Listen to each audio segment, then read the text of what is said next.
Hey there, wrestling fans. John Pollock here alongside Jimmy Corderas, where we are chatting TNA Final Resolution. Wow. Apparently 3 people showed up in the Impact Zone to watch this show.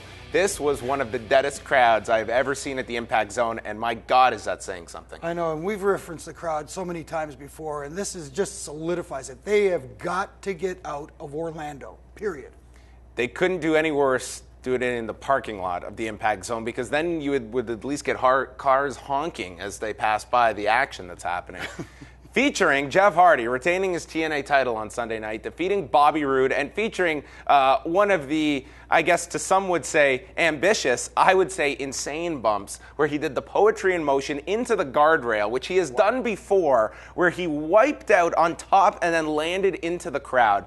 This guy will kill himself, and doing it in front of this crowd sitting on their hands, stupid. Absolutely. Jeff Hardy's been really going above and beyond a lot lately. And again, last night, same thing. It was just ridiculous. He's putting his body on the line. And you know what? Sometimes there's that fine line between, stupid and whatever. I can't even think of it. Very political, Jimmy. Here, I look at a guy, I hope this guy can walk at 50. And I would hate for this guy to be in a wheelchair. Looking back at this particular show and watching him do this bump and saying to myself, why did I do this? Because you're not going to get a very convincing answer. No, and he's got a history of back trouble, so I really don't understand why he would pull off something like that. So Hardy keeps the title after Aces and Eights show up, but they won't help Bobby Roode, who has given them money to assist them. Then afterwards, they beat up Jeff Hardy and they beat up Bobby Roode, thus creating some kind of babyface sympathy either for Roode or for Aces and Eights for laying out your top heel. I thought that made 0 sense. Absolutely 0 sense. And where was the rest of the TNA locker room? Did they finish their matches and, grab their bags and leave the building? I would. It made, wow. I almost did, actually, but it made no sense. I mean, especially earlier in the night, you had Kurt Angle and Samoa Joe and the other 2 guys. We'll get to that later. The other 2 guys. Yeah, facing Aces and Eights. Where were they? I don't know.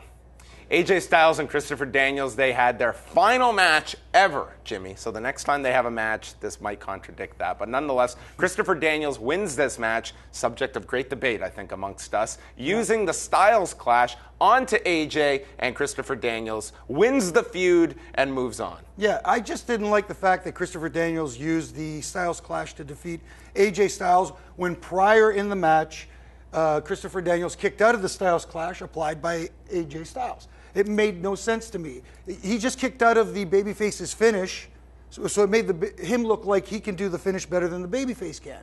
So there's no sympathy. It actually, in my opinion, it absolutely buried AJ Styles. And I don't know if this is going to be how you solve this, but to me, I feel that AJ now is at this bottom point of his career. You have Daniels for the next year that can constantly reference this in his promo, but he refuses to face AJ ever again, and this all culminates with AJ winning the title at Bound for Glory next year, and then finally, Daniels has to face this guy. Maybe this will work.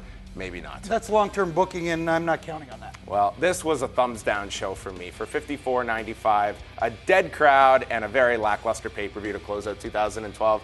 Your thoughts? Thumbs up, down, in the middle? It's got to be down because I was expecting great things from the pay-per-view, and I didn't get it. TNA says so long to 2012.